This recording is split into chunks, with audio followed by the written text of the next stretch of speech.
네, 오늘은 구속과 선교 제 4강입니다. 제목은 나사렛의 예수라는 제목이에요. 그래서 오늘은 나사렛이 어떻게 그 이름이 붙게 됐는가, 또 그 나사렛에 가서 이제 누가복음 4장에 예수님이 설교하는 그런 장면이 오늘 중심 내용입니다.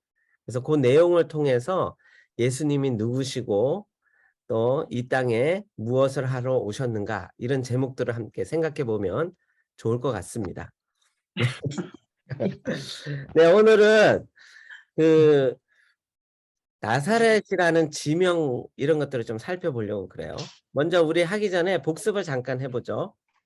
복습을 해보면 이제 이 삼각형 그래프를 통해서 우리가 배우는 것은 하나님께서는 신실하게 당신의 백성들을 끝까지 사랑하신다, 이런 내용입니다. 그래서 언약의 그 중심 내용은 아직 언약 가운데 있지 않은 사람들, 누구죠? 이때의 언약 가운데 있지 않은 사람들, 우리들이죠. 이방에 있던 사람들. 그러니까 유대인들의 생각은 이스라엘 영토 밖에 있는 사람은 다 이방인이라 생각했어요. 그리고 12지파에 속하지 않은 사람은 이방인입니다. 그들을 향한 하나님의 계획의 그래프입니다. 그래서 결국 예수 그리스도가 오셨을 때 그 복음은 전 세계로 퍼져나가는 거죠.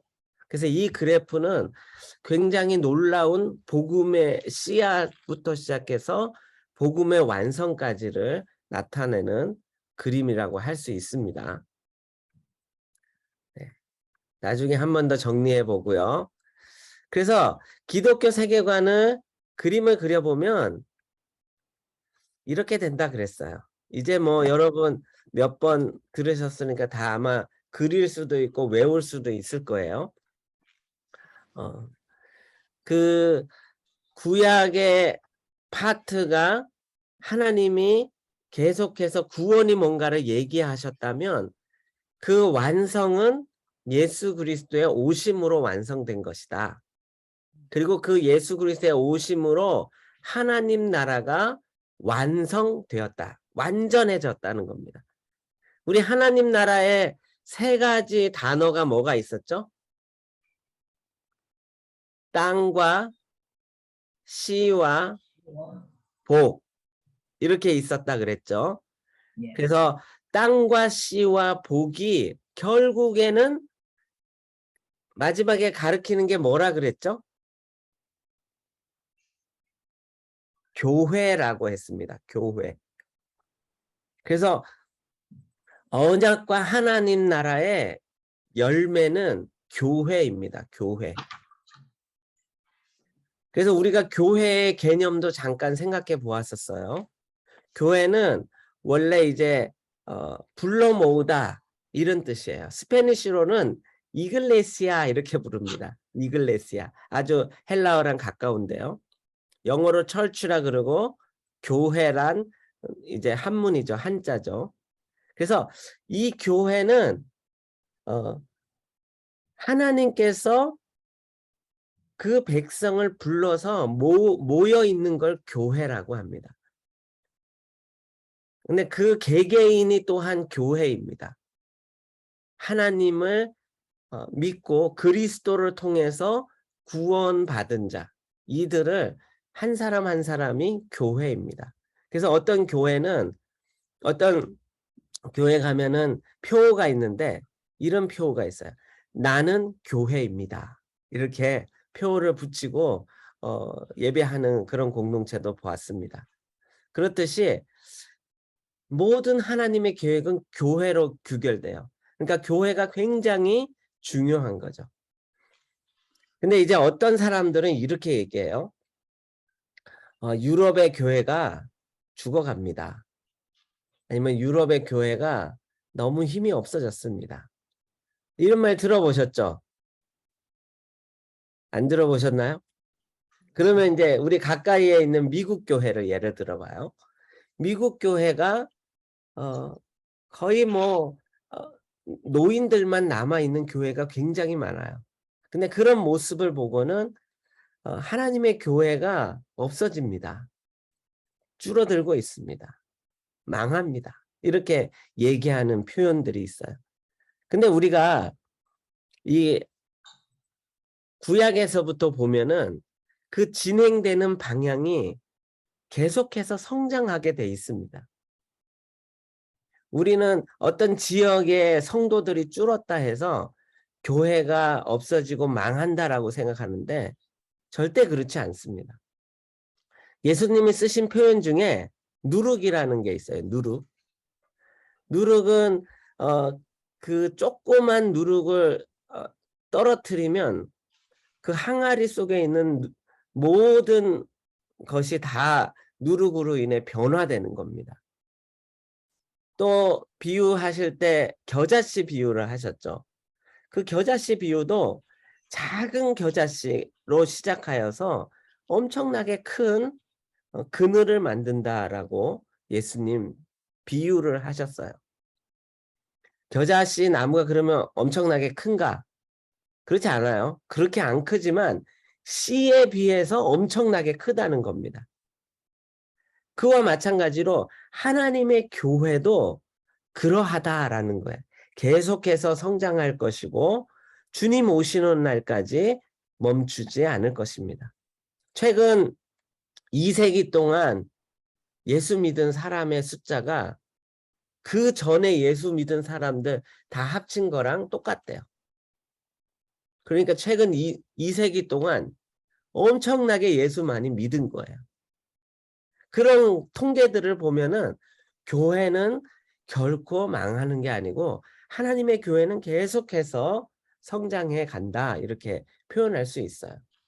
뭐 어떤 지역에서 교인의 숫자가 줄어들 수 있지만 전체적으로 보면 그렇지 않다는 겁니다. 그래서 그런 거를 꼭 기억하시고 네, 우리가 이제 하나님의 나라 개념에 공부할 때 땅과 씨와 복이라는 개념을 공부했었어요.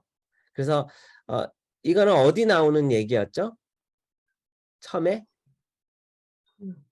아브라함이라는 사람을 하나님 부르실 때 했던 내용입니다.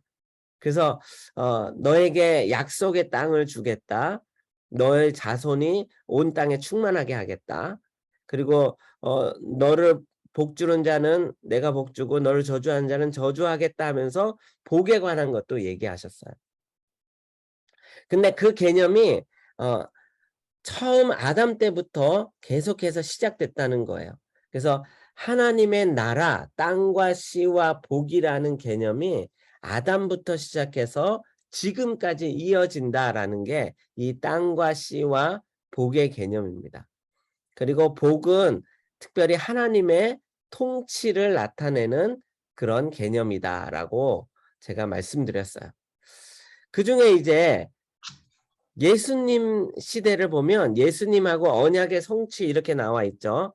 거기에 보면은 땅이란 영역이 갈릴리 주변에서 시작하여서 예루살렘 주변까지 갔고 예수님이 십자가에 못 박혀 죽으시고 부활하셔서 성령이 임한 오순절 날이 되었을 때는 그 교회는 예루살렘을 넘어서 유다와 사마리아와 땅끝까지 계속해서 나아가게 됐다라는 게 하나님 나라의 개념입니다. 그래서 지금 하나님 나라의 땅은 어디인가요? 교회가 있는 곳. 교회는 아까 뭐라 그랬죠? 믿는 사람들. 그러니까 믿는 사람들이 걸어 다니는 곳을 하나님 나라라고 할 수도 있어요. 그러니까 여러분이 계신 그 가정이 하나님 나라인 겁니다. 씨는 뭐죠? 씨는 자손이라 그랬죠. 근데 그 자손이 우리가 이제 아담과 하와가 가인의 이름을 짓고 또 셋의 이름을 짓고 라멕이 노아의 이름을 짓고 그런 내용을 통해서 네, 여기서 그래서 씨라는 거 교회 시대의 씨는 믿는 그리스도인을 씨라고 합니다. 믿는 그리스도인. 그러니까 우리 자신들이 씨인 거예요. 그래서 예수님은 우리를 영적인 자손이라고 얘기했고, 성경에도 보면 우리가 영적인 아브라함의 자손이다라고 표현하고 있어요. 그게 바로 그 씨의 개념이 계속해서 이어져서 믿는 우리까지 온 겁니다. 그 다음에 복은 뭐라 그랬죠? 복은 통치죠. 하나님의 통치. 통치는 하나님이 함께 하심과 연관이 있어요. 그 예수님이 오셨을 때, 예수님이 오심을 예언할 때 그 이름을 뭐라고 불렀냐 하면 임마누엘, 하나님이 우리와 함께 하신다라고 했습니다. 그 예수님이 오셔서 그 복을 어떤 식으로 표현했냐 하면 천국 복음의 선포로 시작하셨어요. 마태복음 5장이 바로 그 내용입니다. 심령이 가난한 자는 복이 있나니 천국이 저들의 것이며. 그렇죠? 그것도 이제 저희가 한번 생각해 볼 거예요. 그리고 그 천국 복음의 선포가 지금 우리에게 교회 시대에는 복이 어떻게 주어지는가? 바로 우리에게 주신 성경과 또 사명 완수는 이제 예수님 말씀하신 복음을 전하는 거죠. 그러니까 이제는 복음을 받는 사람만 복이 있는 것이 아니라 복음을 전하는 자도 복이 있는 거라는 거죠. 그러니까 하나님 통치 가운데 있는 거니까. 그래서 교회가 사명을 잘 감당하면 그곳에 하나님의 복이 함께하는 겁니다. 하나님 통치가 이루어지고 있는 것이죠. 네, 그런 개념이 있습니다. 그리고 예수 그리스도의 삼직을 우리 했었어요. 왕은 하나님의 말씀을 받아서 백성을 통치하는 것. 그러니까 하나님의 복을 백성들에게 보여주는 거죠. 그리고 하나님의 복이라는 것을 왕을 통해 알게 하는 게 왕의 역할입니다. 제사장은 뭐라 그랬죠? 우리의 죄를 하나님께 죄 용서를 올려드리는 거야. 그러니까 밑에서 위로 올려드리는 것. 그게 바로 제사장의 역할이라고 했습니다. 그래서 제사장 예수님은 누구를 말씀하시죠? 비유를 들어서 멜기세덱을 말씀하시죠. 의의 제사장이었다 그러죠. 그래서 예수님은 대제사장이셨다라고 표현합니다. 그리고 선지자는 위에서 아래로 하나님의 뜻을 백성들에게 알려주는 게 선지자입니다. 그 백성들 가운데는 왕도 제사장도 다 거기에 속합니다. 그래서 선지자의 특별한 역할을 통해서 하나님의 뜻을 발견하는 거죠. 그것에 순종하는 자는 복이 있는 거죠. 예를 들면 이런 거예요. 예레미야가 하나님의 말씀을 듣고는 너희가 바벨론에게 항복하고 애굽으로 가지 마라 그랬어요. 그게 하나님의 뜻이었어요. 그 당시에. 근데 그들이 어떻게 하죠? 하나님의 뜻을 거역합니다. 예레미야를 시위대 뜰에 구덩이를 파고 그곳에 가둔 다음에 계속해서 애굽이랑 친선을 맺어요. 근데 바벨론이랑 애굽이 싸워서 애굽이 졌거든요. 그때 왕들과 극소수의 사람들이 애굽으로 도망을 갑니다. 그리고 나머지 백성들은 다 잡혀서 약한 사람들을 빼놓고는 바벨론으로 포로가 돼서 끌려가요. 그 얘기를 해준 사람이 선지자 예레미야라는 거예요. 그래서 하나님의 뜻이 무엇인지를 전하는 겁니다. 그게 선지자의 역할입니다.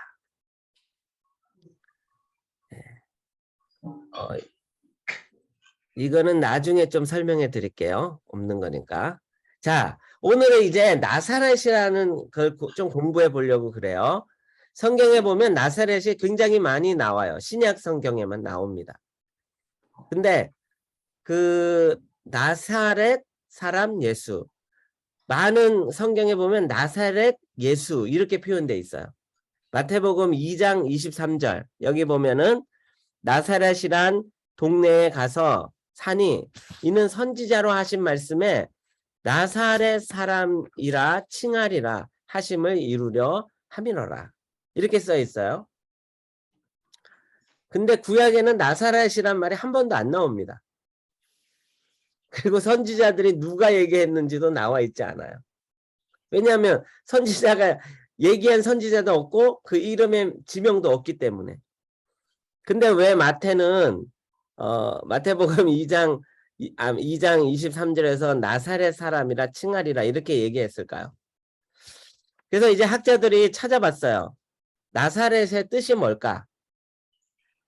이 나사렛은 나세르라는 말에서 왔대요. 나세르. 그래서 나세르는 브랜치, 가지라는 뜻이에요. 나무의 어떤 가지. 그래서 이 나사렛이라는 말은 이새의 줄기를 얘기하는 걸 거다. 이렇게 생각을 했어요. 우리 성경에 보면은 이새의 줄기를 통해 그러니까 다윗을 통해 예수님이 오시잖아요. 그래서 이 나사렛이란 말은 예수님이 이새의 줄기, 그러니까 다윗의 아버지죠. 이새의 줄기로부터 오신 메시아다라는 것을 말해주는 단어일 것이다. 이렇게 생각합니다. 나사렛 사람이라 칭하리라 함을 이루려 함이러라. 네. 근데 그게 맞는지 정확한지 잘 모르겠어요. 학자들은 다 그렇게 해석을 해요. 왜냐하면 다른 정보가 없기 때문에. 그 다음에 누가복음 18장 37절에 보면 이렇게 써 있어요. 그들이 나사렛 예수께서 지나가신다 하니, 네, 여기 보면은 나사렛 예수께서, 그 당시에는 사람의 이름을 쓸 때 지명을 쓰거나, 우리 이제 구레네 사람 시몬 이런 말 있죠. 들어보셨어요? 구레네라는 것은 북아프리카에 있는 도시인데 그곳에 있는 시몬이라는 뜻이에요. 그것처럼 나사렛 동네에 예수라는 뜻으로 불렀습니다. 사람들이. 그래서 나사렛 예수께서 지나가신다 하니, 그러니까 지명을 가리키는 거죠. 그 다음에 요한복음 1장 46절에 나다나엘이 이르되 나사렛에서 무슨 선한 것이 날 수 있느냐 빌립이 이르되 와서 보라 하니라 이렇게 써 있어요. 여기도 보면 나사렛을 평가하고 있어요. 무슨 선한 것이 날 수 있냐? 그러니까 그 도시가 그렇게 유명하지도 않고 변변치 않고 뭐 사람들도 뭐랄까요? 유명한 사람이 나오지 않은 그런 도시예요. 그러니까 하찮은 저 시골의 어떤 도시입니다. 지금 나다나엘이 그렇게 나사렛을 표현했어요. 그리고 또 요한복음 19장 19절에 이제 빌라도가 패를 써서 십자가 위에 붙이니 나사렛 예수 유대인의 왕이라 기록되었더라. 사실 이 팻말은 굉장히 무시하는 팻말입니다. 우리 이제 그런 표현 있죠. 니까짓 게 뭐야? 이렇게 할 때 니까짓 게 그런 말 있죠. 그런 표현을 쓴 거예요. 에이 나사렛 예수 너가 무슨 유대인의 왕이냐? 이런 표현으로 이 팻말을 붙였지만 그 팻말이 다른 한편으로는 아까 우리가 얘기한 뭐죠? 그리스도의 삼직, 메시아의 삼직을 이루시는 그런 팻말이 된 거죠. 왕으로 오신 예수님을 나타나게 된 겁니다. 지금 우리에게는. 그래서 거기에도 나사렛이란 이름을 붙였어요.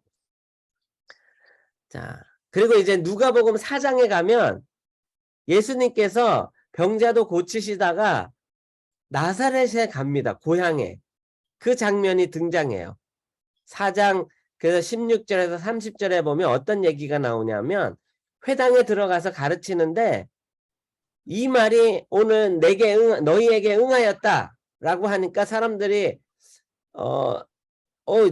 저 사람 요셉의 아들인데 몇 년 전까지만 해도 우리 집에 가구 만들어주고 했던 녀석인데 뭐 이 말이 이사야의 말이 어떻게 우리에게 임했다라는 것을 자기를 가르쳐서 하는 말이라고 한다고 하면서 이제 막 공격을 합니다. 그 나사렛은 남쪽으로 이제 남서쪽으로 갈릴리 바다가 있어요. 근데 거기에 절벽이 있대요. 그래서 그 절벽으로 예수님을 데려가요. 그래서 밀어서 넘어뜨리려고. 왜냐하면 까딱하면 신성 모독에 가까운 말을 한 거거든요. 근데 예수님이 그들 사이를 빠져나와 가시니라라고 하고 있어요. 그 장면이 바로 누가복음 4장이에요. 근데 예수님은 이제 공생애를 시작할 때 왜 하필이면 나사렛에 가셨을까? 거기서 이제 출정식, 공생애의 정식적인 설교를 시작하시는 부분이라고 할 수 있어요. 그래서 오늘은 그 의미를 한번 생각해 보겠습니다. 자, 잠깐 이제 지도를 통해 역사적인 지식을 한번 쌓으면 좋겠어요. 여기 톨레미 왕국이라는 왕국이 예수님 오시기 전에 있었던 왕국입니다. 그러니까 여기 그림에 보면은 팔레스타인, 그러니까 유대인 지역도 다 애굽, 이집트의 영역에 있었어요. 그러니까 이집트 통치하에 있었다는 거죠. BC 3세기에서 1세기까지. 근데 그 당시에 여기 보면 작은 유대 땅은 그 전체 인구를 먹여 살릴 수 없었다. 그러니까 유대 땅이 영토가 산악지대가 많았어요. 헤브론이 산악지대고 그 옆에 있는 시온산 뭐 이런 곳이 다 예루살렘이잖아요. 우리가 그 알고 있듯이 여호수아와 갈렙이 그 가나안을 점령할 때 갈렙이 이산지를 4개 주소서 한 곳 있죠. 갈렙이 유대족이었어요. 그러니까 유대 지파였어요. 그래서 이산지를 4개 주소서 한 곳이 바로 그 땅입니다. 그러니까 산지라는 거예요. 산지. 거기 먹을 게 많지 않잖아요.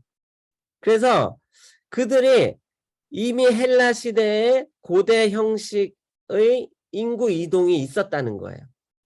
추방되기도 하고 군사 식민지를 통해서 군사로 끌려가기도 하고, 그리고 또 한 가지는 가족들이 이민을 갔어요.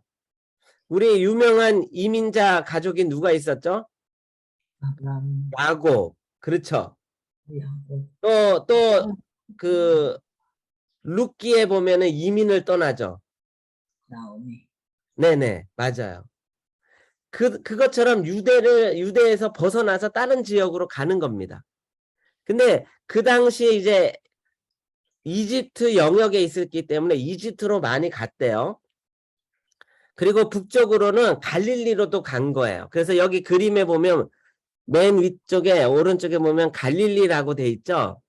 예. 그쪽으로도 사람들이 갔어요. 왜냐하면 그 당시 거기 집권하고 있던 지방 자치할 때에 유대 지역과 갈릴리 지역을 통치하던 사람이 똑같았어요. 그래서 갈릴리 지역으로 간 겁니다. 그리고 여기 보면 구레네라고 있죠. 맨 끝에 왼쪽에. 예. 그쪽으로도 간 거예요. 그러니까 구레네에도 유대인들이 산 거죠. 그래서 구레네 사람 시몬 하면은 거기서 온 사람입니다. 유월절을 지키기 위해서. 그리고 알렉산드리아가 수도였고요. 그 두 번째. 또 재밌는 것은 그 레온토폴리스라는 데 있죠. 그 밑에 제가 적어놨는데 나일강 유역에 레온토폴리스에는 성전 건축. 그래서 거기에 온니아스가 제사장이었는데 그 사람이 거기다 성전을 건축했대요. 그래서 무려 240년 동안 그곳에 성전이 있었다는 겁니다. 그러니까 유대인들이 꽤 많았다는 거죠. 그래서 거기서 성전 의식도 행하고 하다가 나중에 이제 여기 보면 BC 128년에 파괴가 돼요. 그래서 없어집니다. 사마리아 성전도 있었다고 그래요. 그것도 없어지고. BC 104년에 요한 힐카누스가 그 사람이 파괴했다 이렇게 나오기도 합니다. 그래서 이렇게 이상한 허가되지 않은 성전들이 생기기도 했어요. 사람들이 이주하면서. 그리고 보면은 그 이집트 상류 지역에 보면은 데베스 뭐 이런 지역 있죠. 그래서 이런 지역까지 유태인들이 이동을 해 갔어요. 왜냐하면 그 강줄기를 따라서 농사를 지을 수 있었거든요.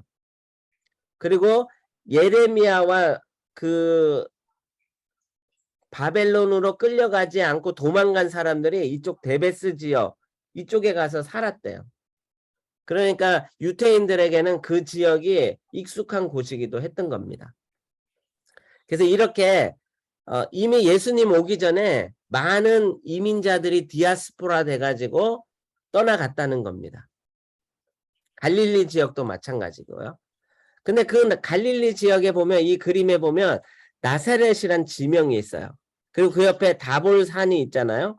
그래서 그 나사렛 지역은 좀 이렇게 산간 지역이었습니다. 그래서 지금은 굉장히 큰 도시예요. 지금은 약 7만 명 정도 산대요. 근데 이 당시에는 굉장히 작은 숫자의 사람들이 살았던 것 같아요. 이제 여기 보면은 또 다른 그림인데 잘 안 보이지만 진하게 돼 있는 군청색 있죠? 이 색깔들이 유대 땅이었습니다. 헤롯이 점령하기 전에 유대 땅. 그래서 보면은 이쪽 예루살렘 지역과 갈릴리 지역이 같은 색깔로 같이 통치를 받은 거예요. 그래서 사람들이 유대 땅에서 갈릴리로 이주를 하기 시작한 겁니다. BC 3세기부터. 그래서 여기 보면은 제가 로마군 주둔지라고 해서 삼각형의 동그라미 있는 거 있잖아요. 그래서 세포리스, 갈릴리 옆에 세포리스, 여기가 로마 군들이 주둔했고 거기서 조금 떨어진 곳에 나사렛이 있었어요. 그 말은 이 나사렛 사람들이 유대 땅에 살기가 힘들어서 농사를 짓기 위해서 갈릴리 지역으로 갔는데 여전히 그곳에도 로마 군들에 의해 통치를 받았다는 거죠. 그러니까 쉬운 삶이 아니었다는 거예요.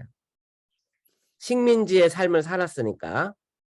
네, 그런 개념들을 조금 아시고 이제 한번 생각해 보면 좋을 것 같아요. 자, 근데 오늘 읽은 아까 누가복음 4장에 보면은 이런 말이 나와요. 나사렛에 갔는데 예수님께서 늘 하시던 대로 안식일에 회당에 갔다라고 돼 있어요. 안식일에 회당에 갔다.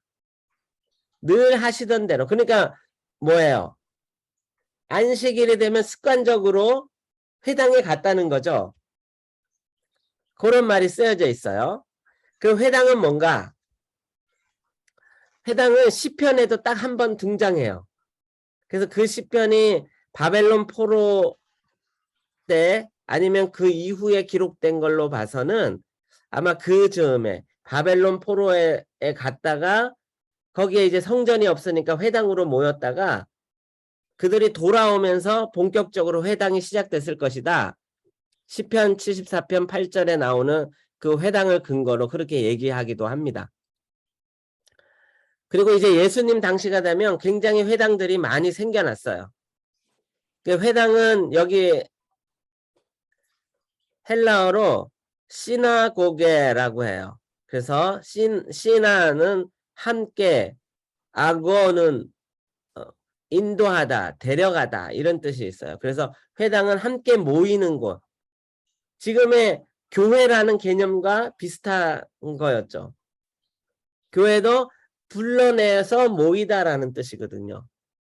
그러니까 시나고게도 아주 비슷한 뜻이에요. 그래서 회당은 가장, 그러니까 집에 제일 어른 10명이 있으면 만들 수 있었대요.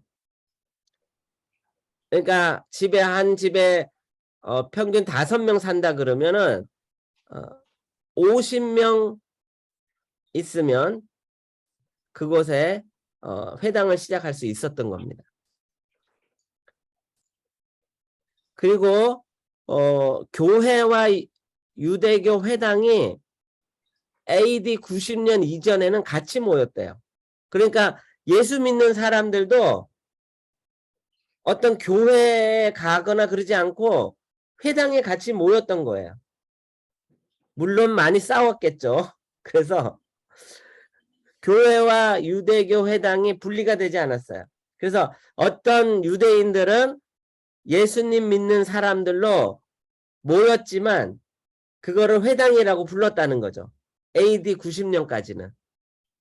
그런데 90년 되자마자 90년대에 회당 내 나사렛인들을 파문한 때로부터 볼 수 있다 이렇게 써 있잖아요. 그러니까 나사렛인들은 이제 유대인이 아니다라고 너네 회당 멤버가 아니야라고 파문해 버렸어요. 그러면서 이제 교회와 회당이 분리가 된 것입니다.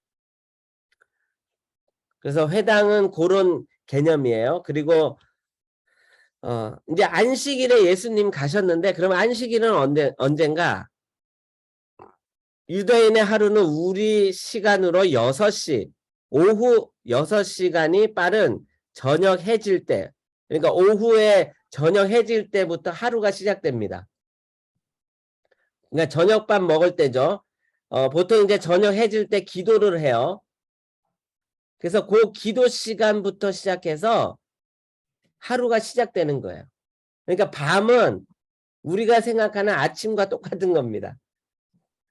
그리고 그 다음날 아침이 되면 이제 저녁이 우리가 생각하는 저녁처럼 여기는 거죠. 그래서 하루가 저녁부터 시작해서 저녁에 끝나는 겁니다. 유대인들은 안식일 예배를 드렸는데 금요일 저녁부터 시작해서 토요일 저녁까지가 안식일이에요. 지금도 이 미국에 있는 유대인들도 보면은 금요일 저녁에 이제 안식일이 시작돼서 토요일이 되면은 회당에 많이 가죠. 그래서 회당에서 그들 행사를 합니다. 이건 이제 이슬람교도 똑같아요. 그 이슬람 지역에 가면은 금요일 저녁이 되면 회당에 그 모스크에 많이 가요. 그래서 거기서 기도하는 시간을 갖고 돌아옵니다. 그래서 안식일의 개념이 그랬고요. 그러니까 예수님도 그 안식일이 시작되면서 회당에 갔다는 거예요. 네, 그리고 13살이 되면 회당의 정회원이 될 수 있었다. 뭐 이런 얘기도 있습니다. 그래서 그런 사람들은 반드시 회당에 참여해야 됐습니다. 자, 그러면 이제 예수님께서 늘 하시던 대로 회당에서 들어가 성경을 읽으려고 서심해 이렇게 돼 있어요. 그러면 예수님은 왜 회당에 갔는데 성경을 읽었을까? 어떤 위치의 분이셨을까? 그런 게 궁금하죠. 예수님을 이제 사람들이 랍비라고 얘기해요. 랍비. 여기 랍비라는 것은 이제 나의 선생님, 나의 주인님 이런 뜻인데 요셉의 직업이 목수였잖아요. 그리고 예수님도 가업을 이어서 목수로 살았을 거예요. 20대에는. 그러면 목수가 어떻게 랍비라고 불림을 받았을까? 그리고 회당에 갔는데 유독 다른 사람들은 일어나서 읽지 않고 예수님이 성경을 읽었단 말이에요. 신기하죠? 그러니까 늘 하시던 대로라는 말 속에 예수님이 어려서부터 그 회당에서 성경을 가르치는 사람으로 있었다는 겁니다. 나사렛 그 회당에서. 그리고 다른 지역에 가도 회당에 가면 예수님이 설교를 하셨어요. 이와 유사한 사람이 누가 있었죠? 바울. 그렇죠? 여러분 성경 속에 베드로가 회당에 가서 설교했다는 말이 한 번도 없어요. 그러니까 베드로는 아니라는 거예요. 베드로는 어부였고 유대인이었지만 그런데 바울은 가는 회당마다 도시마다 회당에 갔는데 바울이 설교를 했어요.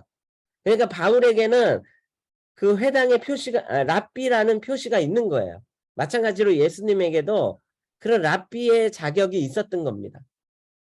보통 이제 랍비는 그냥 성경을 조금 안다고 해서 되는 게 아니고 어떤 경쟁률이 있었던 것 같아요.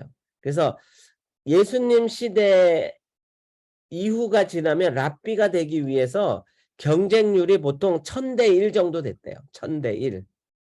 랍비가 되는 게. 그러니까 쉬운 게 아니죠. 성경을 그들이 이제 6살이 되면 성경을 외우기 시작해서 성인 13살이 됐을 때는 대부분의 성경을 외운대요. 그냥 일반 유대인들이. 그러면 성경을 외운다고 랍비가 되는 게 아니라는 거죠. 그러니까 랍비라는 거는 굉장히 성경에 대해 완전한 지식을 가지고 있는 그런 사람들, 여기 보면 유대교의 현인 이렇게 돼 있는데 그런 사람들이 랍비가 됐다는 거예요. 예수님도 그 랍비의 자격으로 그 처음 나사렛에서 설교할 때 그곳에 있었다는 겁니다. 자, 그러면 이제 그 내용을 한번 살펴보죠. 그래서 이제 예수님께서 그곳에 가니까 회당장이 그 성경을 꺼내서 줬어요. 그러니까 회당의 그 분위기는 어떠냐면 어떤 랍비가 오면은 회당장이 그날 읽을 성경을 꺼내서 줘요. 그러니까 그 랍비가 정하는 게 아니에요. 근데 그 마침 이사야서를 두루마리를 꺼내서 준 거예요. 그래서 그걸 받아든 예수님께서 이사야서 61장을 찾았겠죠. 두루마리 거의 끝부분에 있었겠죠. 그래서 그 끝부분에 61장 부분. 근데 이제 예전에는 절수가 없었어요. 이 절수가 생긴 게 히스토리가 그렇게 길지 않아요. 그러니까 1절, 2절이 아니고 쭉 있는 거예요.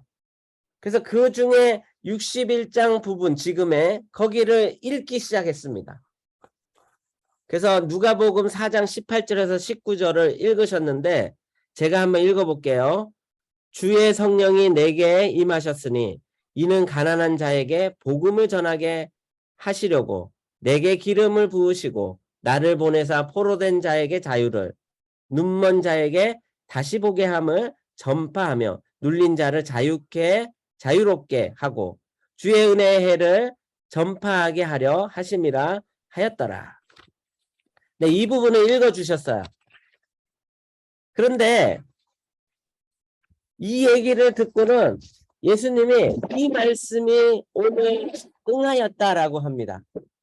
그랬더니 그 나사렛 동네에 있는 사람들이 반발을 했어요. 왜 그랬을까? 이사야서를 읽어줬고 그 말씀이 오늘 응하였다. 그 굉장히 좋은 말을 했는데 예수님이 배척을 당했어요. 그러면 뭐가 잘못된 것이 있을까? 그래서 제가 이사야서 61장을 한번 여기 기록해 봤어요. 61장에 보면 이렇게 시작합니다. 주 여호와의 영이 내게 내리셨으니. 똑같죠? 단어 표현만 다르죠? 주의 성령이 내게 임하셨으니 누가복음에 있는 똑같습니다. 그리고 이는 여호와께서 내게 기름을 부으사. 여기도 보면은 18절에 보면은 그 뒤에 보면 내게 기름을 부으시고 라는 말이 있죠. 그리고 가난한 자에게 아름다운 소식을 전하게 하려 하심이라. 이는 누가복음에 이는 가난한 자에게 내게 기름을 부으사 또 가난한 자에게 아름다운 소식을 전하게 하려 하심이라. 누가복음에도 이는 가난한 자에게 복음을 전하게 하려고 또 나를 보내사 눈먼 자에게 다시 보게 함을 이사야서에는 마음이 상한 자를 고치시며 누가복음에 포로된 자에게 자유를 이사야서에 포로된 자에게 자유를 그리고 18절 마지막에 눌린 자를 자유롭게 하고 이사야서에도 갇힌 자에게 노임을 네, 여기까지 거의 비슷해요. 그쵸? 순서만 조금 바뀌었지만 비슷합니다. 근데 2절에 가면은 누가복음에는 주의 은혜의 해를 전파하게 하려 하심이라 이렇게만 돼 있어요. 근데 이사야서 61장 2절에는 여호와의 은혜의 해와 거긴 똑같죠. 근데 그 다음에 뭐가 나와요? 우리 하나님의 보복의 날을 선포하여 이렇게 나옵니다. 그러니까 이 부분이 빠진 거예요. 예수님이 읽은 말씀 중에 우리 하나님의 보복의 날 이게 빠져 있습니다. 그럼 왜 예수님이 이 부분을 빼버렸을까요? 지금 이제 예수님이 당신의 사역을 시작하면서 처음으로 자신이 가장 가까이에 있던 사람들 나사렛 동네의 회당 거기에 얼마나 릴레이션십이 가깝겠어요. 어려서부터 거기서 자랐고 13살이 되어서 거기서 성년식을 했을 것이고 그 다음부터 랍비로 30살까지 거기서 회당을 중심으로 생활을 했어요. 그러니까 얼마나 친하겠어요. 회당장도 친하고 장로들도 친하고 근데 거기 가서 설교를 하는데 이 부분을 빼버리고 설교를 합니다. 이거는 유대인들이라면 다 외우는 말씀이에요. 근데 왜 빼버렸을까요? 그 얘기를 좀 해보겠어요. 그리고 그 밑에 내용을 가지고 정리를 한번 해보도록 하겠습니다. 아까 제가 그 갈릴리 얘기를 아주 많이 했어요. 나사렛 얘기를 하면서. 왜냐하면 디아스포라라는 거는 그곳으로 떠나갔다라고 하는 사람은 굉장히 개척 정신이 강한 사람들입니다. 뭐 부모님을 따라서 미국에 온 사람은 모르지만 한국에서 공부하시거나 또 한국의 공부가 충분치 않아서 미국이나 다른 데로 와서 공부하는 사람들을 보면은 그 성격이 개척 정신이 강해요. 또 선교사들을 보면 엄청나게 강합니다. 그래서 심지어는 뭐 아무것도 없어도 가서 거기 살 수 있다라는 그런 개척자 정신으로 선교지에 갑니다. 이 갈릴리에 온 사람들이 그렇다는 거예요. 그런데 갈릴리 호수도 아니고 그곳에서 또 산악지대로 간 나사렛 사람들은 훨씬 더 그런 성격이 강합니다. 진취적이고 강한데 또 자신들 옆에 로마 그 군대에 그런 주둔지가 있는 거예요. 그러니까 이 사람들의 늘 생각은 뭐냐 하면 여기가 원래 우리 조상의 땅이었는데 지금 로마가 쳐들어와 있고 우리가 고생하고 이렇게 개척해서 여기서 잘 살아보려고 하지만 그런 게 잘 이루어지지 않는 겁니다. 이 나사렛에 사는 사람들에게. 그래서 그 사람들에게 제일 중요한 이 61장 이사야서 61장의 말씀 중에 제일 중요한 건 뭐냐 하면 예수님이 빼버린 그 말씀이에요. 우리 하나님의 보복의 날을 선포하여. 이게 그들에게 제일 중요한 거였어요. 근데 그거를 예수님이 빼버린 거예요. 그가 요셉의 아들이라는 걸 모르는 사람은 거기 없었어요. 다 알아요. 그게 중요한 게 아니고 그가 지금 설교하는데 그거를 빼버리고 말하고는 그것이 오늘날 여러분에게 응하였다라고 얘기하는 겁니다. 그거는 이런 거랑 비슷해요. 독립군들이 이제 일본군하고 싸우려고 중국군이랑 협약해서 전쟁을 준비했어요. 미군도 참여하고요. 근데 갑자기 광복이 된 거예요. 그러니까 독립군들이 그 외국에 살고 있잖아요. 그분들이. 저 만주나 이런데 중국에 살고 있는데 갑자기 벙친 거예요. 뭘 할 수도 없고 그렇게 돼버린 거죠. 지금 나사렛에 있는 사람들이 그런 겁니다. 그런 마음인 거예요. 우리는 하나님의 보복의 날, 이 문자적인 의미로 보복의 날입니다. 보복의 날이 와서 우리가 로마로부터 해방되고 우리 조상 유대인이니까 다윗의 나라를 다시 회복하는 그 날의 메시지를 61장에서 원하는 겁니다. 근데 예수님은 그걸 빼버리고 다른 얘기들을 하세요. 주의 성령이 내게 임하셨으니 이는 가난한 자에게 복음을 전하게 하려고. 그래서 예수님은 당신이 오신 목적이 분명히 61장에 있었고 그 말씀을 하셨어요. 근데 선택적으로 그 말씀을 듣고 있던 그 사람들의 마음은 굉장히 시원해지지 않고 불쾌해진 거예요. 이제 그런 느낌이 있으니까 결국은 예수님을 야 요셉의 아들 뭐 이렇게 하면서 아니 어떻게 이 말씀이 너를 통해 임하였느냐 너를 통해 응하였느냐 하면서 예수님을 낭떠러지에서 떨어뜨려 죽이려고 하는 그런 데까지 이르게 된 것입니다. 어떻게 분명히 여기 이제 이 회당에 요셉도 갔을 거예요. 그쵸? 아버지도 있는데 또 그런 가운데 그 아들을 죽이려고 동네 사람들이 막 한다고 해봐요. 이건 엄청난 일이잖아요. 그런 일을 지금 벌일 수밖에 없었던 게 나사렛 사람들이 그렇게 했다는 거예요. 그런 마음을 가지고 하게 된 것입니다.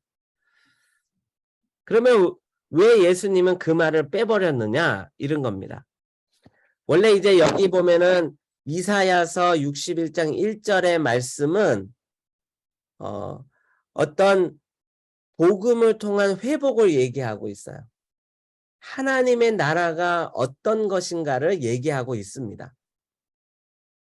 그래서 하나님의 나라는 기름을 부으사, 그러니까 기름 부은 자가 오면은 가난한 자에게 복음이 전해질 것이다. 우리 복음에 대해서 배웠잖아요, 그동안. 복음이 뭔가 하나님께서 죄인 된 우리들을 구원하시기 위해 세우신 계획. 그래서 처음에 가인의 이름을 지은 하와의 그 믿음, 여호와로 말미암아라는 그 말, 그리고 셋의 이름을 지을 때 다른 씨를 우리에게 주셨다 함이라라는 그 말, 그 복음의 메시지를 쭉 이어서 그것이 이제 우리에게도 응하여서 우리가 하나님의 나라의 백성이 되는 것, 그것을 예수님 지금 말씀하고 싶었던 거예요. 그래서 그 나라가 회복이 되면 포로된 자에게는 자유를, 포로된 자에게 자유를. 그게 뭐죠?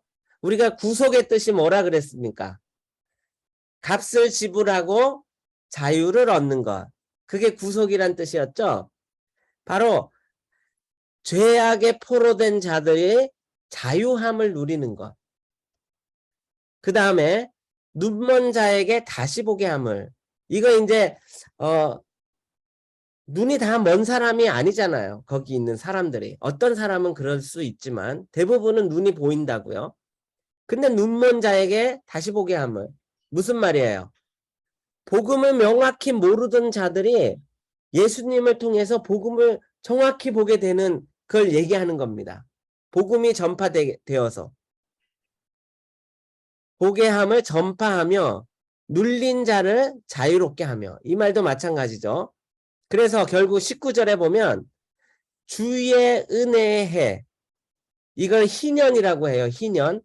희년은 70년, 매해 70년을 희년이라고 그러는데 그날에는 농토가 다 쉬는 겁니다. 그리고 가난한 자들이 그 농토에서 농사를 져도 그냥 놔둬요. 그리고 종들은 풀어줍니다. 그리고 만약에 자기가 어떤 사람이 돈을 빌리거나 쌀이 없어서 그 용토를 가지게 됐을 때 그 용토도 돌려줘요. 땅도 돌려줘요. 그래서 희년이란 말은 모든 것이 회복되는 겁니다. 이전처럼. 그래서 주의 은혜의 해를 전파하게 하려 하심이라 라는 말은 유대인들이 듣자마자 희년을 생각하게 되고 그날은 회복의 날이구나 라고 생각하게 되는 겁니다. 예수님은 그거를 위해 오셨어요. 우리 한번 거기 이사야서 61장 3절을 한번 보죠. 먼저 3절 보기 전에 2절 마지막에 한번 보세요. 모든 슬픈 자를 위로하되 이렇게 돼 있죠. 여러분 위로라는 말 어디서 들어보셨어요? 우리가 어디서 얘기했었죠? 노아의 이름의 뜻에서 얘기했었죠. 기억나세요? 네. 네. 거기 뭐라고 돼 있어요? 죄로 인해서 수고롭게 일하는 우리를 안위하시나이까 이런 뜻이라 그랬죠. 그래서 그게 예수님을 가르친다고 얘기했었습니다. 그 이름이 바로 슬픈 자를 위로하며 복음을 얘기하는 거죠. 그 다음에 3절 한번 넘어가 봐요.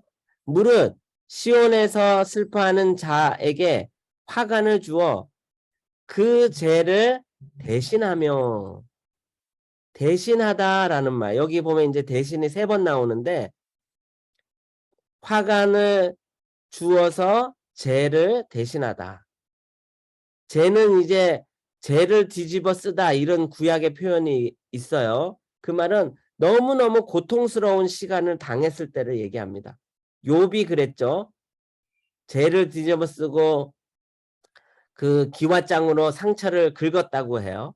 그러니까 그것이 회복된다는 겁니다. 그리고 기쁨의 기름으로 그의 슬픔을 대신하며 찬송의 옷으로 그의 근심을 대신하시고 그들이 의의 나무 곧 여호와께서 심으신 그 영광을 나타낼 자라 일컬음을 받게 하려 하심이라. 아멘. 이렇게 되어 있죠. 여기 보면 그 영광을 나타낼 자 이거를 뭐라고 했냐면 의의 나무 이렇게 표현했어요. 의의 나무. 나무 하면 생각나는 게 있어요? 2가지 나무가 생각나죠. 하나는 생명나무, 또 하나는 선악을 알게 하는 나무 이렇게 있어요. 그래서 여기 보면 이제 나무라는 말 속에 의의 나무, 의라는 것은 정의를 얘기합니다. 하나님께서 공정하게 구원하시기 위해 잣대를 갖다 대는 것을 의라고 할 수 있어요. 잣대를 통해서 의롭다, 의롭지 않다라고 판단 내리는 겁니다. 근데 아담은 그 나무 앞에서 어떻게 됐죠? 그 하나님이 정하신 잣대 가운데 통과하지 못했죠. 그것을 따 먹잖아요. 그러므로 인해서 그가 범죄하는 자리에 있게 됐어요. 원래 그 나무의 성격은 뭐라고 했죠?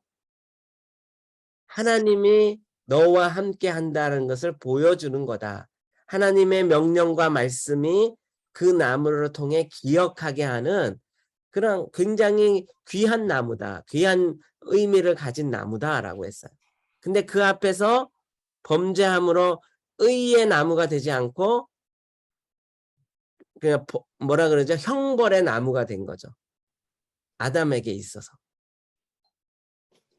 근데 그것을 다시 하나님께서 회복시키겠다라고 하시는 거예요.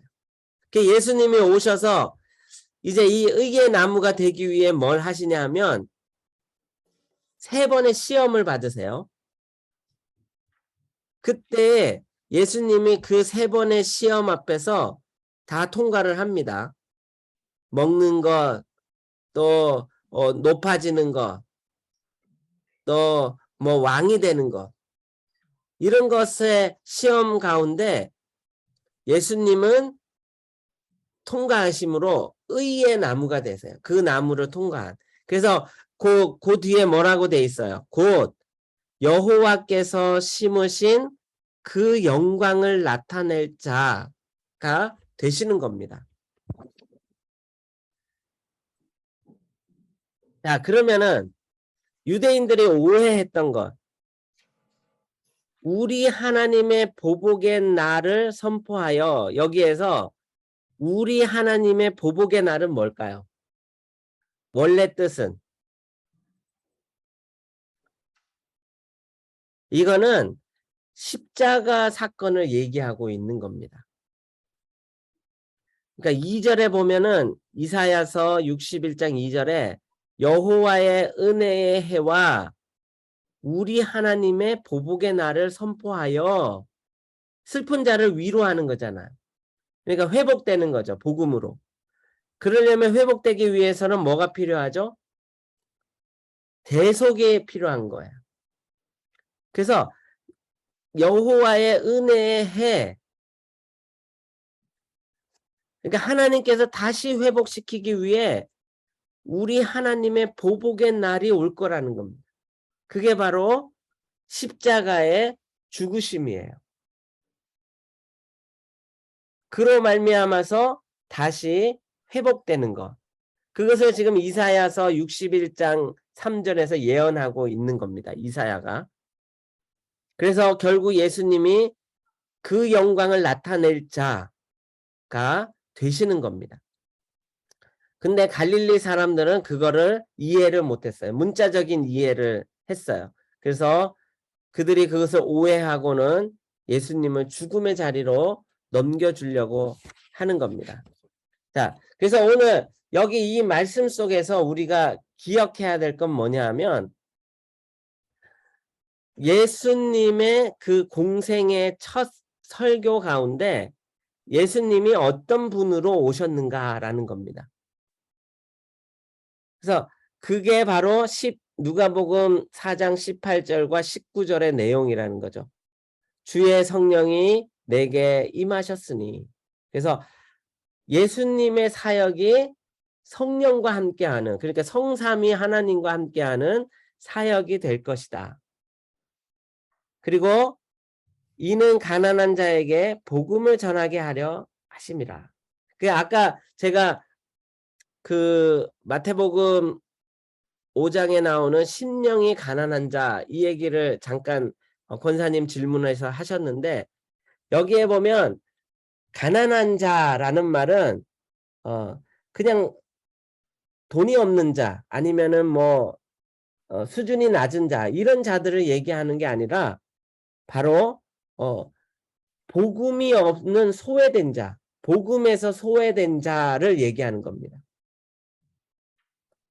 소외되었다라는 말은 거기서 제외되었다는 뜻이죠.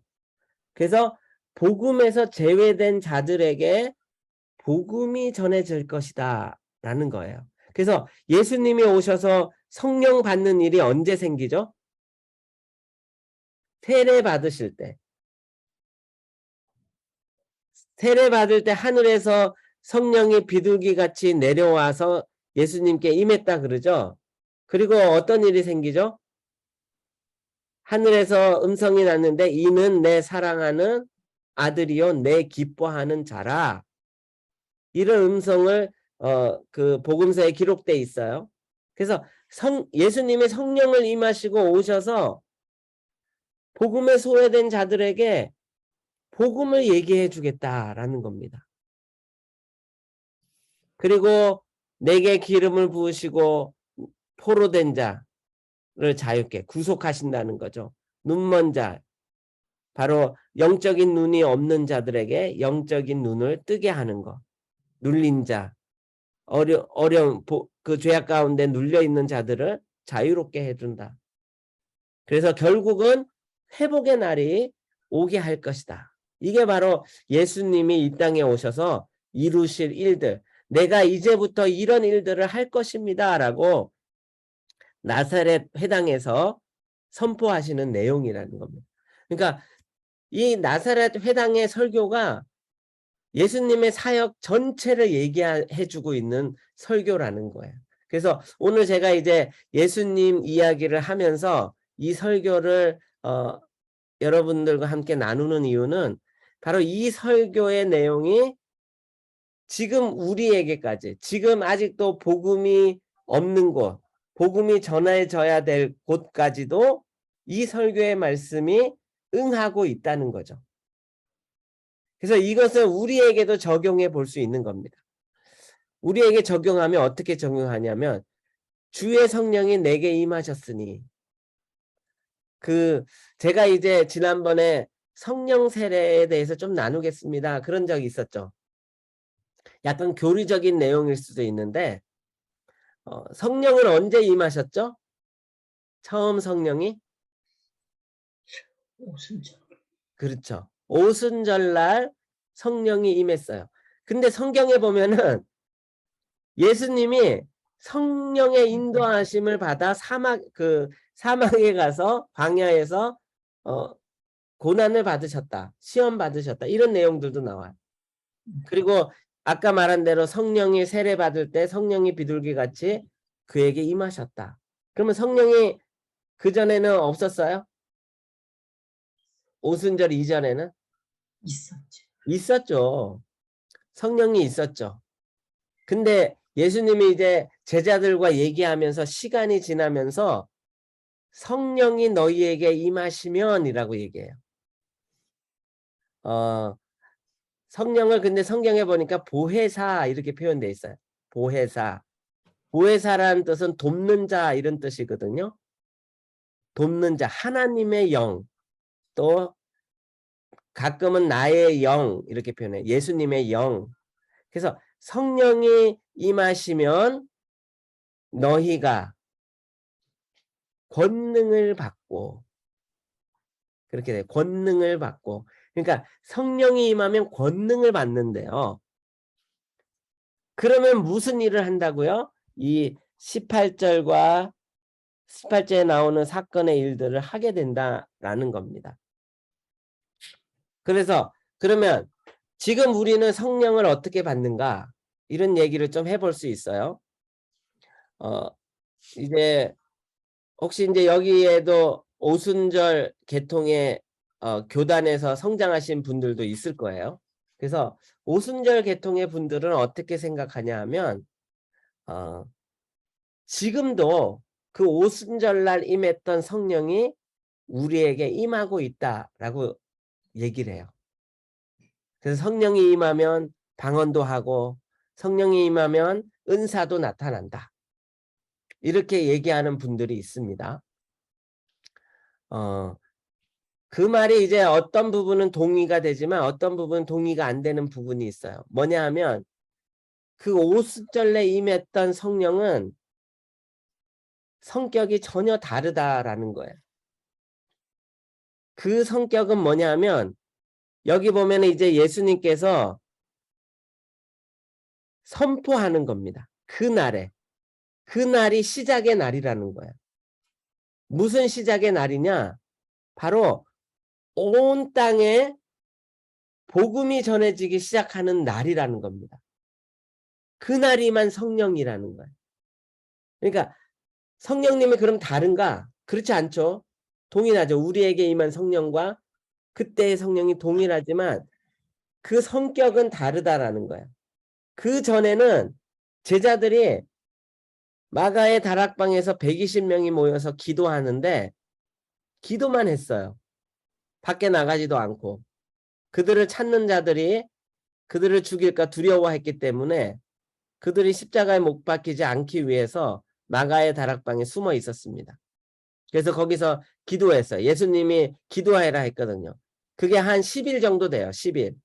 예수님이 이제 나타나시고 11번 나타나시고 40일간 제자들과 함께 있다가 승천하셨거든요.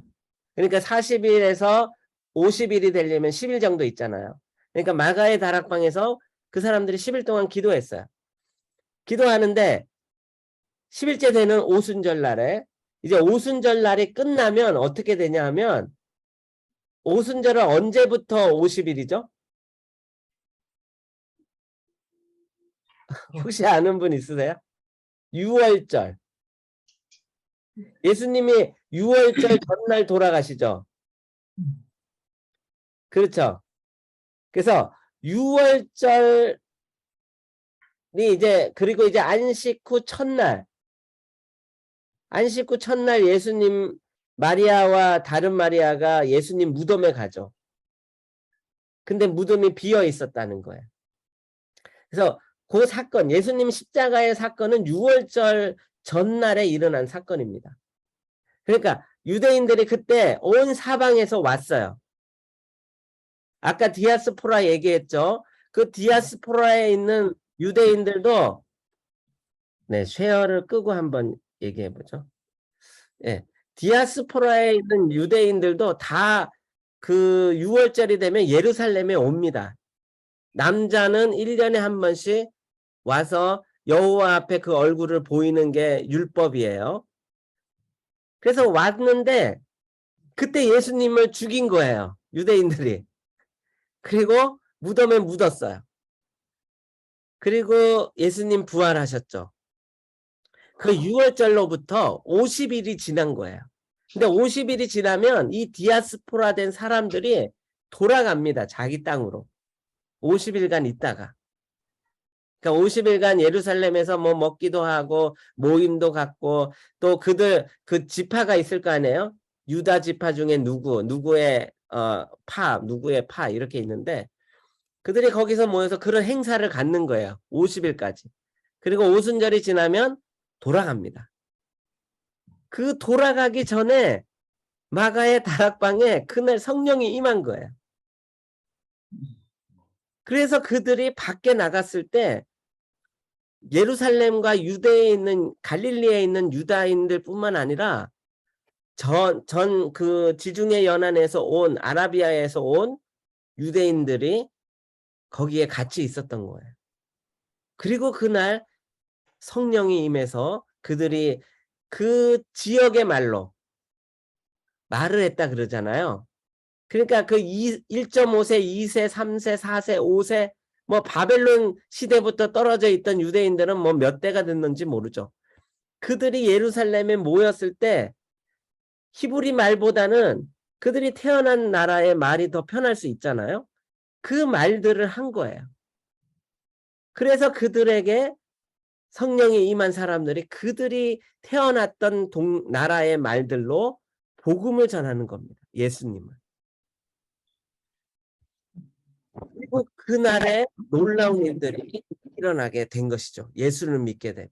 그래서 베드로가 그 다음에 설교했을 때 하루에 3,000명이 회개하고 주 예수를 믿었다라고 하잖아요.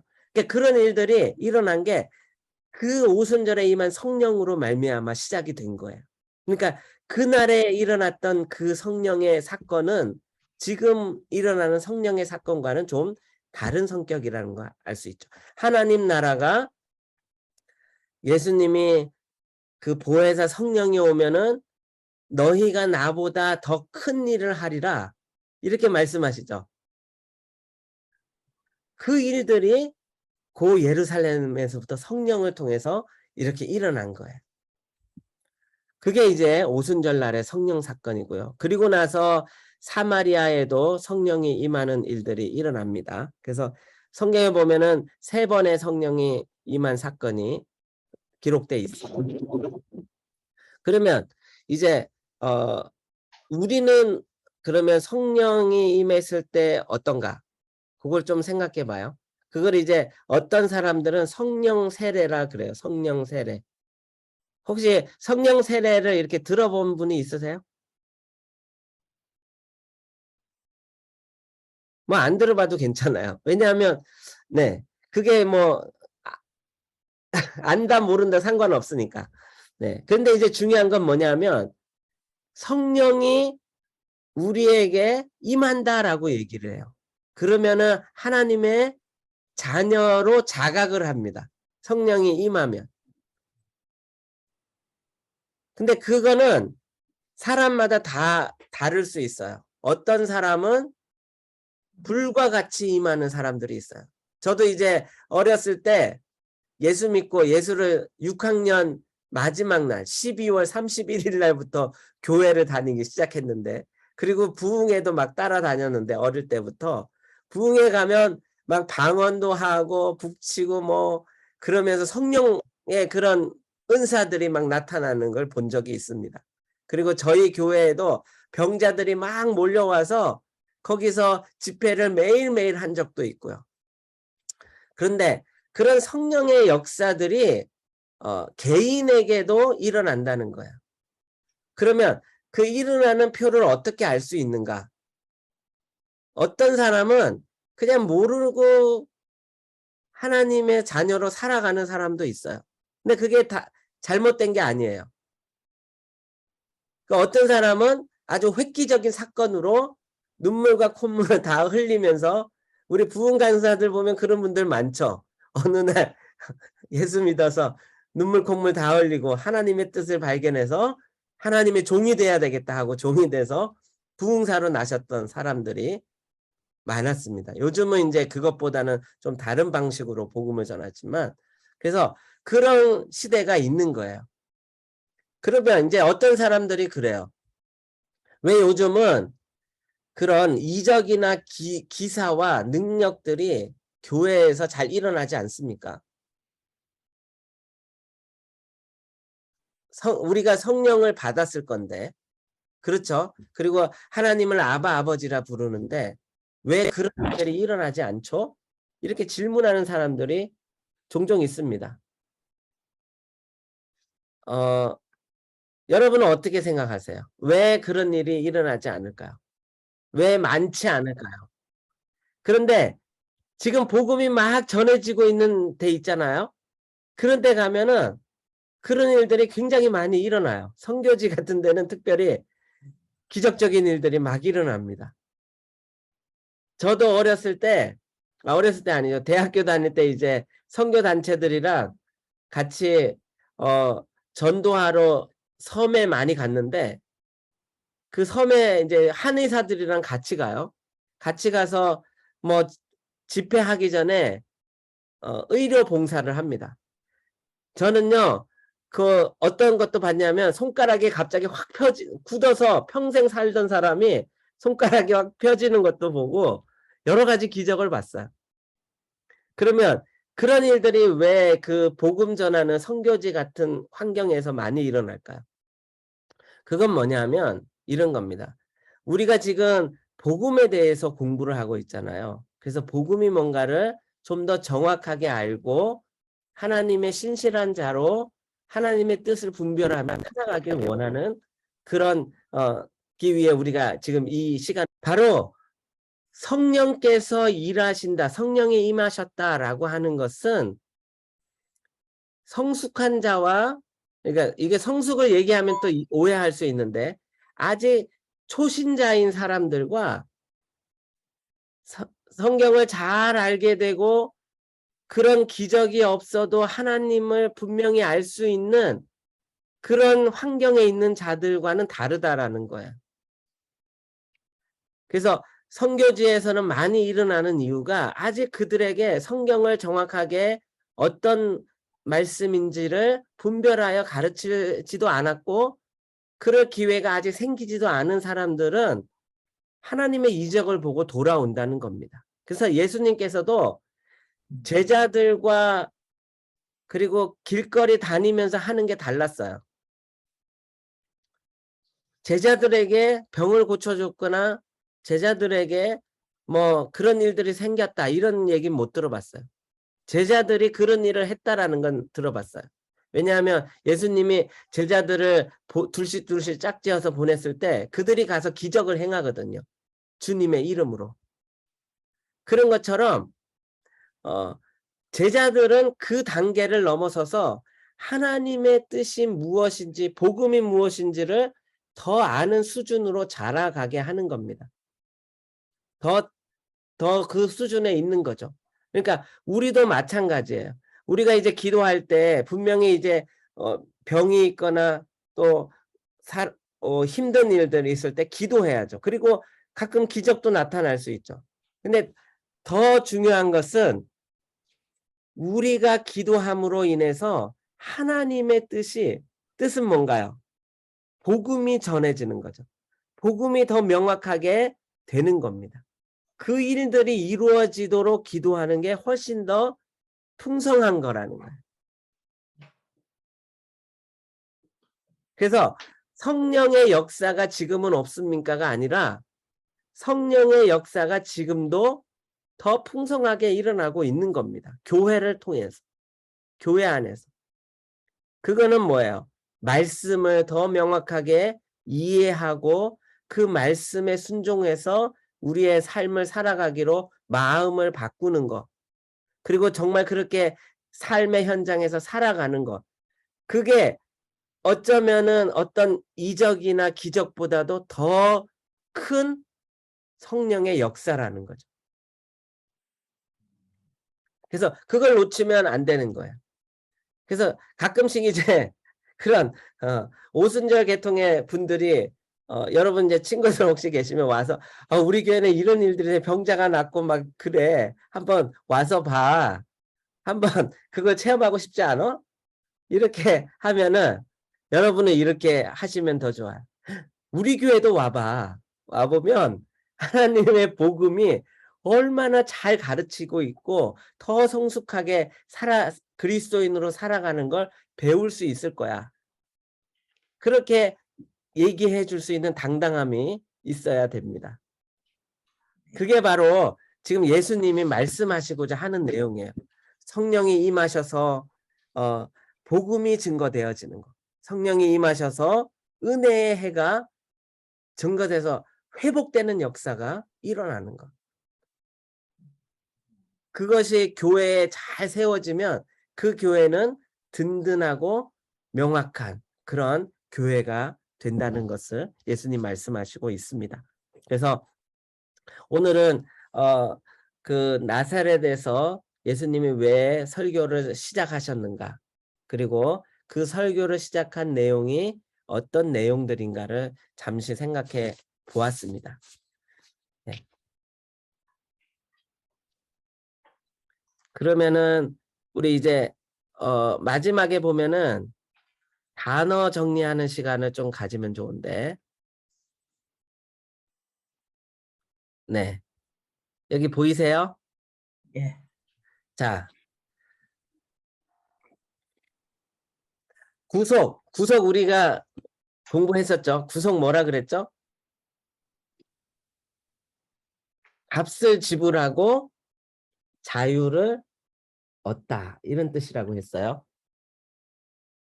네, 그러면은 오늘 말씀에 어디에 나오는 내용이죠? 호로된 자에게 자유를, 또 눌린 자를 자유롭게 하고, 이사야서의 말씀, 그 말씀이 구속과 관련돼 있다 할 수 있습니다. 값을 지불하고. 그러면 값은 뭔가요? 예수 그리스도의 피값이라는 거죠. 그거를 지불하고 죄로부터 자유함을 얻게 된 것.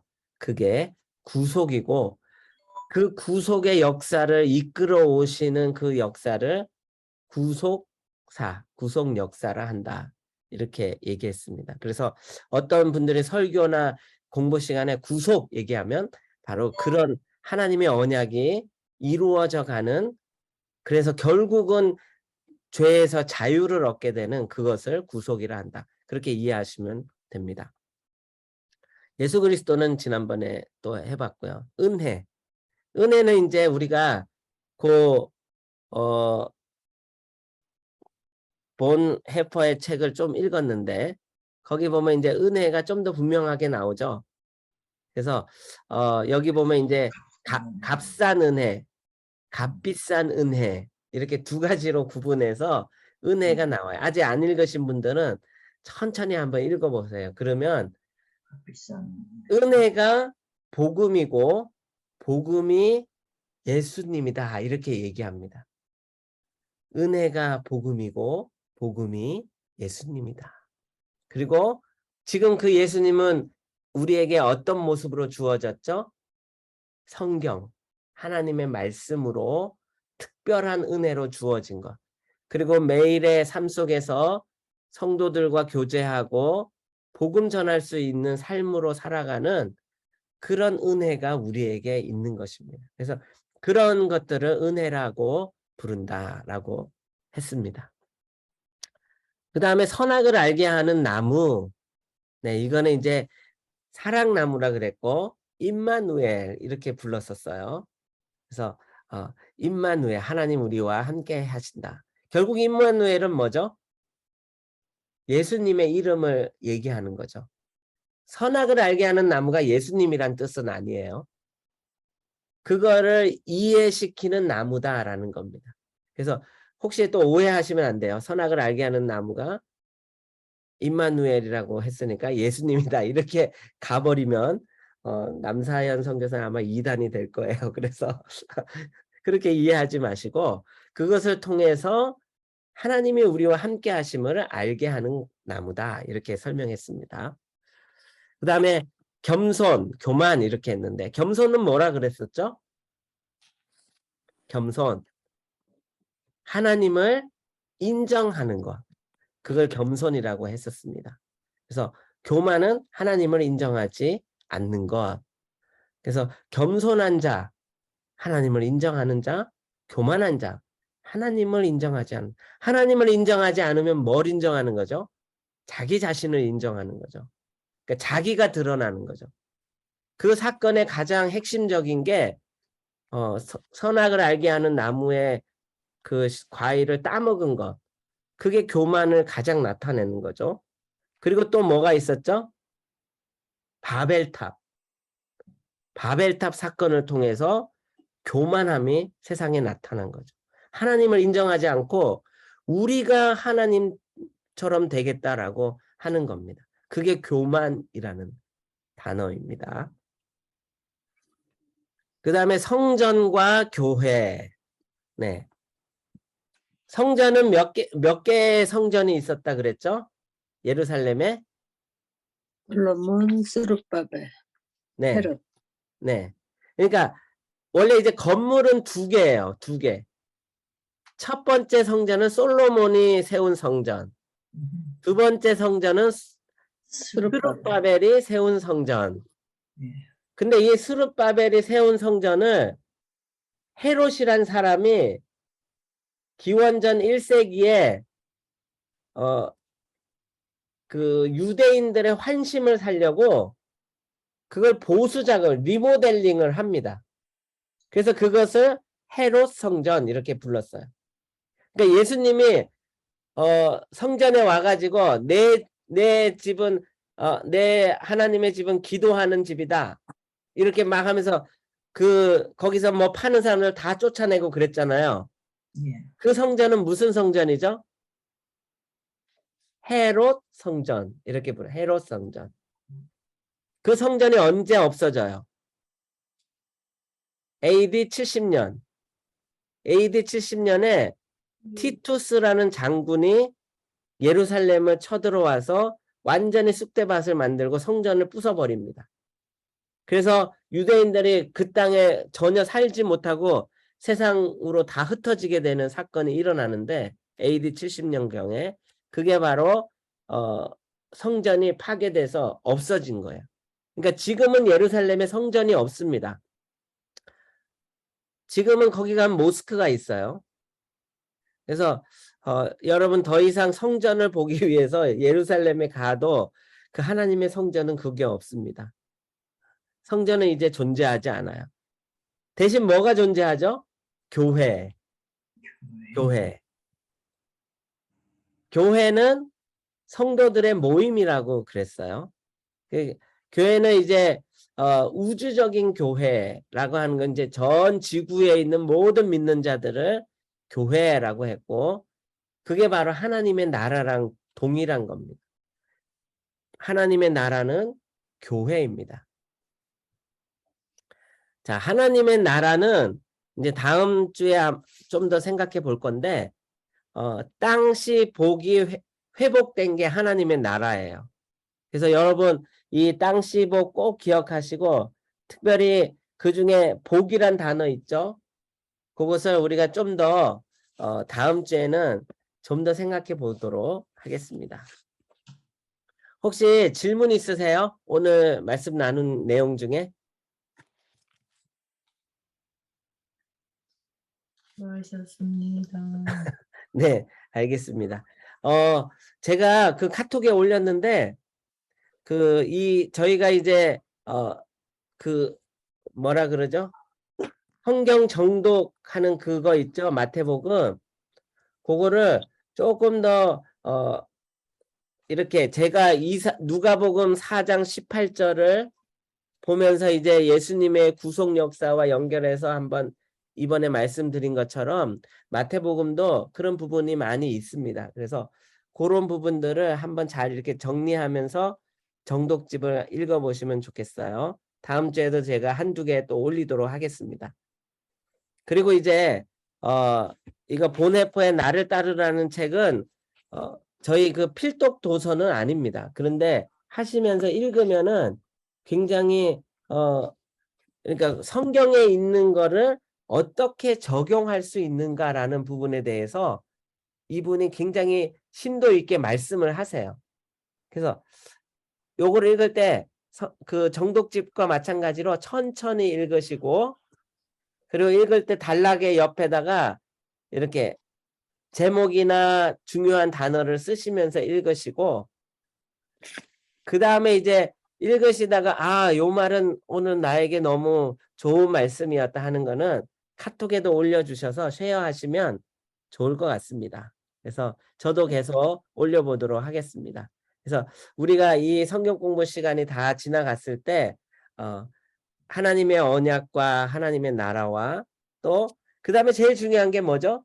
그런 지식들이 이 땅의 교인으로, 그리스도인으로, 신자로 살아가면서 무엇을 어떻게 결정하고 해야 되는가로 이어지면은 이 성경 공부 굉장히 좋았던 성경 공부가 될 것 같습니다. 저도 그래서 많이 배우고 있습니다. 네, 감사합니다. 자, 그리고 저기 우리 반장님이랑 잠깐 얘기한 게 있는데 우리가 중간에 한번 같이 모이는 시간도 한번 가지면 좋을 것 같아요. 그래서 지금 이제 4회 지났으니까 6강이 끝나고 7번째 강의 때 한번 저희가 모이겠습니다. 계신 분들은 가까이 계신 분들은 오시고요. 김영성 권사님은 못 오시지만 줌으로 참여할 수 있으면 참여하시고, 그래서 한번 모여서 중간 점검도 하고 또 같이 은혜 받았던 것도 은혜도 나누고 이게 뭐 딱딱한 성경 공부가 사실은 아니에요. 이게 딱딱해지고 그러면 안 되는데 제 의도는 딱딱한 게 아니라 성경을 우리가 잘 읽어보자 이런 취지의 성경 공부입니다. 그래서 여러분 그러니까 6강 끝나고 그 다음 7강 때 날짜에 저희가 한번 교회에서 한번 모여서 같이 다과도 나누면서 얘기도 하고 그러면 좋을 것 같아요. 네, 그래서 그 공지를 제가 카톡에 올리도록 하겠습니다. 네, 감사합니다. 그러면 오늘은 우리 얼굴이 안 보이시는데 최 장로님 계세요? 최명기 장로님. 네, 네. 졸다가 일어나는 게 아니고요. 예, 알겠습니다. 최명기 장로님 기도해 주시고 마치겠습니다. 네, 감사합니다. 정말 고마우신 우리 하나님 아버지, 감사합니다. 오늘 남산 석회를 통해서 죄 허물로 죽었던 저희들 외에 이 땅에 오신 예수 그리스도에 대해서 다시 한번 이렇게 상고하고 배울 수 있는 기회를 허락해 주시면 감사합니다. 저희가 앞으로 살아가면서 아직도 복음이 들어가지 못한 곳에 하나님 나라가 확장될 수 있도록 저희들이 예수 그리스도를 믿는 예수 그리스도를 전할 수 있는 또 예수 그리스도의 그 복음을 위해서 쓰임하는 저희가 될 수 있도록 아버지 하나님 역사해 주시기를 간절히 바라고 원합니다. 위에 모든 우리 사랑하는 형제자매들 주님께서 지켜주시고 다음 시간 만날 때까지 건강 가운데 안전하게 지낼 수 있도록 도와주시며 각 가정 위에 주님의 큰 축복이 많은 귀한 한 주가 될 수 있도록 인도하여 주시옵소서. 특별히 우리 강의를 맡아주시는 우리 남성 성교사님 그 가정과 그 사역에 주님께 축복하여 주시고 또 이후에 내년에 또 새 사역 나가실 텐데 그때까지 모든 것이 다 준비되게 하시고 그 사역지에서 주님의 그 복음이 더욱더 어떻게 펴줄 수 있는 귀한 사역이 될 수 있도록 축복하여 주시옵소서. 감사하며 모든 말씀 우리 주 예수 그리스도로 기도합니다. 아멘. 아멘. 아멘.